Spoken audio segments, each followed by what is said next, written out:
How to edit file in the cPanel File Manager. Log into your cPanel account and you will be on this page. Now go to the Files section and click File Manager. There is a list of file directories. Now go to the directory where your file is saved. For example, if it is inside public HTML, click Public HTML. Now go to the file you want to edit. Right-click on it and choose the Edit option.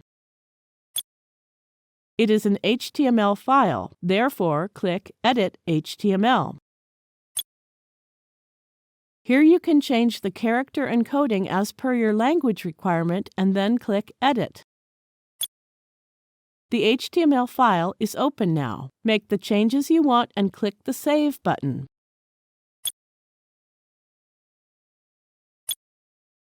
That's it. We have successfully edited the HTML file. Thank you for watching.